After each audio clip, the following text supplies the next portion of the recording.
Welcome back, you lot. Today we are going to have a little chat about the Blood Angels, because I feel like maybe we're being unfair. Maybe they're not comically underserved by Games Workshop compared to, say, Black Templars, Dark Angels, Space Wolves.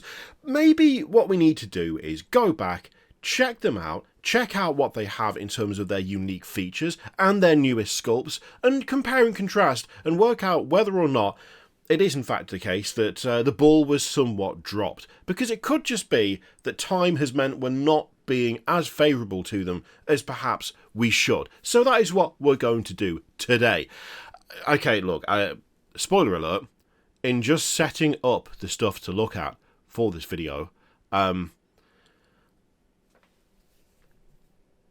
think they actually have just been really badly underserved. I think they've been really badly underserved overall, and I'm so sorry. Now, if you're looking to expand your collection, start a new army, or are just on the hunt for some rare and out-of-production miniatures, you should take a look at Miniswap. Miniswap is a website dedicated to buying and selling second-hand miniatures, whether they are fresh in the box, fresh out the box, fully assembled, kit bashed, painted, half painted, you name it, there's something there for you. Miniswap was started by hobbyists who wanted to create a safe and reliable marketplace for miniatures, and the website is constantly receiving new features. One of the new features they've added is army and lot lists, so you can now create multi-item listings in your inventory. For this example, say I wanted to shift these 5 dreadnoughts. I simply take a picture of each of them, then go through and select what type of dreadnought I'm selling. I can specify whether it's new in box, new but out of the box, whether it's painted. I can also specify the fact that these are kit bash models, which of course they are. Once I've added each miniature, specifying exactly what it is and what state it's in, we can set the listing live. It really is as simple as that. Super easy to do. You can get those miniatures that you no longer have a need for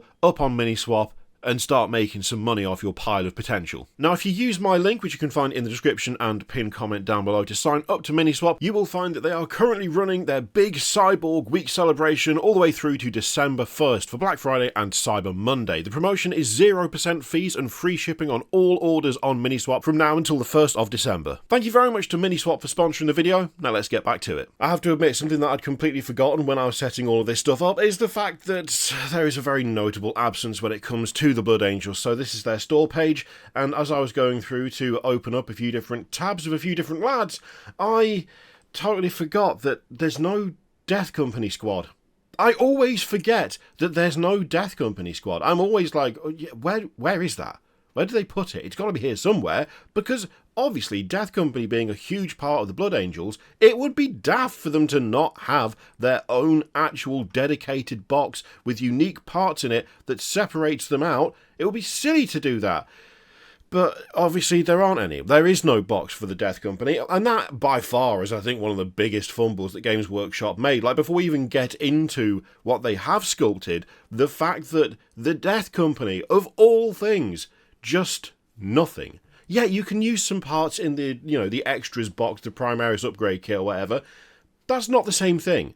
That is not the same thing as having a dedicated kit, something that is fully committed to that specific unit. And why they didn't make one absolutely baffles me. It's something that I still find genuinely surprising every single time. And I think the reason it's so surprising is because it's so obvious. It's such a given. It's not like a stretch of the imagination. It's not like a kind of, oh, well, that'd be a bit like out of pocket, a bit out of left field. No, I would consider something to be part of the bare basics of what makes the Blood Angels what they are. And yet, they didn't do it. Why? Now, of course, what we do have is the Sanguinary Guard, which is one of the biggest disappointments I think we've seen in terms of upgrades from Firstborn to Primaris. Whether or not that's an upgrade, that's obviously entirely down to how you feel about Primaris, but I am going by what I believe Games Workshop feels these sort of glow-ups are, even if they did also completely ignore the idea of Firstborn to Primaris when it came to updating things like Terminators, whereby that phrase essentially has become meaningless at this stage. It's a big distinction at the start of the replacement of a bunch of stuff that has now just become, yeah, it's a Terminator. It's just big, innit? It's just big. Oh, is it Firstborn? We're not going to talk about that. It's just big. Okay, cool. What was the point in the first place? I mean, that's probably a whole other video, but when it comes to that switch over from Firstborn to Primaris, or at least Primaris scale, this lot remain I think, one of the biggest disappointments by far. One of the key features of the Sanguinary Guard was the wings. And yes, I do think the old Sanguinary Guard were a bit too busy. For my money, there was a bit too much going on.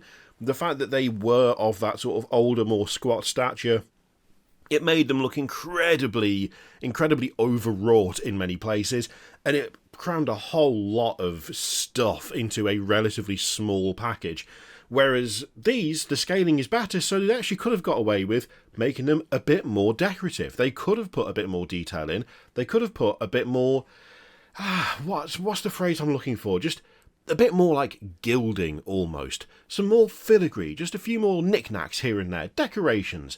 But they didn't, and they also took away one of the things that made them so recognisable in the first place.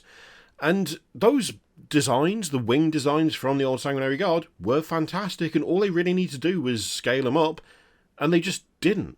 Instead, they scrapped them entirely, which changed the visual profile of the unit really severely.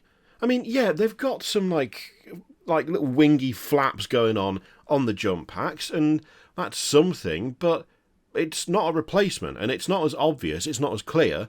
It's not got that same, like, visual language of you'd see it, you immediately know what it is. They've just become golden jump infantry.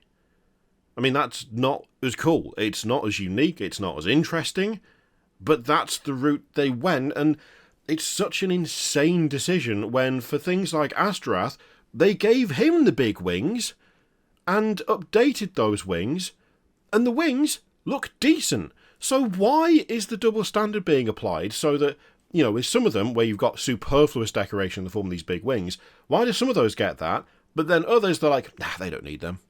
I mean, it was a core part of the old design, but they don't need them now. But this guy, it was a core part of his old design, but he should definitely keep them anyway.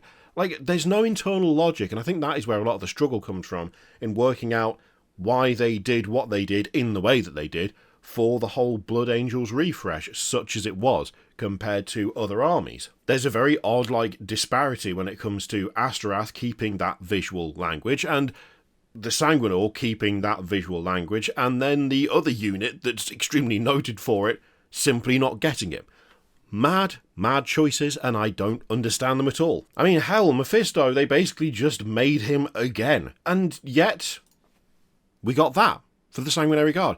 Just, why? Why, though? Why? I mean, that stuff by itself, I think, is a good enough reason to feel as though they have been underserved. It's a good enough reason to think, well, if they've decided to do things here that we don't like, do stuff that doesn't really make a huge amount of sense compared to what the Blood Angels had previously. But that underserving feeling only gets worse when you look at what other chapters have received. Other chapters that had a similar, like, number or, like, a similar distinct visual style where you knew exactly what it was just by glancing at it. Things like the Black Templar Sword Brethren that got a significant upgrade and retained a huge amount of the Black Templar's original character. We still have chained weapons, we still have a wide variety of weapons, we've still got those tabards coming down over the armour, we still have the same visual language that we had before, except they're bigger, and that's pretty much it. And once again, you have to ask the question as to why this was maintained so heavily, whereas things like the Sanguinary Guard weren't. The same thing even applies to stuff like the Castellan, where, again, this is just an old piece of artwork brought back in a bigger scale, much like Mephiston was only scaled up. Why maintain this to this degree, but not for other things across the other ranges? It's just a question that I still don't know the answer to, and I don't think anyone ever will. Now, of course, when you look at stuff like the Deathwing Knights for the Dark Angels, you do have a bit of a departure. Like, the weapons are different. The overall styling has changed a little, but not as heavily. I would say they're still recognisably Deathwing Knights. They then maintained some of the aspects from the old Deathwing Knights and applied them to the Inner Circle companions. So it's this weird thing of, yeah, these guys did go through a fairly significant alteration in the course of their update, but they are still recognisably what they are supposed to be. But some of the stuff that was taken away from them was given to the Inner Circle companions. So you end up with this, like, this splitting off that just results in two units being recognisable and relatively faithful, as opposed to one Plus, there's obviously a distinct advantage when it comes to the Dark Angels. They have their Primarch back. So you have this big Centerpiece model that, in some ways, gives an added sense of importance to that chapter that perhaps is lacking from the ones that don't have their Primarchs back at this point. Of course, in some cases, it doesn't matter if your Primarch hasn't come back because you've got models that are the same size as a Primarch anyway. I mean, in the case of the Space Wolves, oh no, we don't have Leman Russ back, that's a real pity. Luckily, Logan Grimnar is absolutely bloody massive for some reason. We've just scaled him up, stuck him on a giant rock, and yeah, you're off to the races. This in some ways also highlights a bit of a disparity when it comes to like the role of some of the Centerpiece models. Logan Grimnar, that is a big, chunky as hell miniature on a big decorative base. And the Blood Angels don't really have anything in that sort of scale. Everyone else is fairly normal size. Like Dante is a decently sized, but not gigantic figure. The Sanguinary, who you could argue would be that kind of centerpiece item for this army, is, I mean, is fairly big. Is he as decorative or over the top as Logan Grimnar? Not even slightly. You could even argue that Belial has got a significant amount more going on than the Sanguinary just by dint of the extra stuff that's been added on the base to increase the importance of the model. Let's not even get started on the fact that for the Blood Angels, the Sanguinary Guard are their sole unique kind of squad-sized box. Yes, there's an upgrade sprue. Yes, they've got the Bile Predator, but they also lost the Furiosa Dreadnoughts and the Librarian Dread. The Dark Angels have still got a bunch of their weird as hell Firstborn technology. The Black Templars have got things like the Sword Brethren, and they've got the Primaris Crusader squads, so even with just those two kits, they're doing better than the Blood Angels did, as did the Dark Angels with the Deathwing Knights and with the Inner Circle Companions. And then when you get to the Space Wolves, I mean, for goodness sake, we've got the Wolfguard Head Takers, we've got the Grey Hunters, we've got the Wolfguard Terminators, we've got the Blood Claws as well, thinking about it, haven't we? I think it's absolutely fair to say that compared to the Black Templars and the Dark Angels, the Space Wolves still got an insane amount of stuff, which absolutely eclipses the effort that was put towards the Blood Angels by far. So I guess in answer to the question, did the Blood Angels get underserved by Games Workshop? I mean, the answer's yeah. Absolutely, yeah. And when you kind of put it in the kind of context of looking at what everyone else got, both before and after the Blood Angels got stuff themselves, you can see why people are still annoyed. And you can see why the Blood Angels players feel neglected. It's because, in many ways, they are. That being said, could be worse. Could be a Grey Knights player. Let me know what you thought of all that in the comments down below. Thank you again to Miniswap for sponsoring the video. Check them out using the link in the description and in the pinned comment down below. Thank you very much for watching. I'll see you for the next one.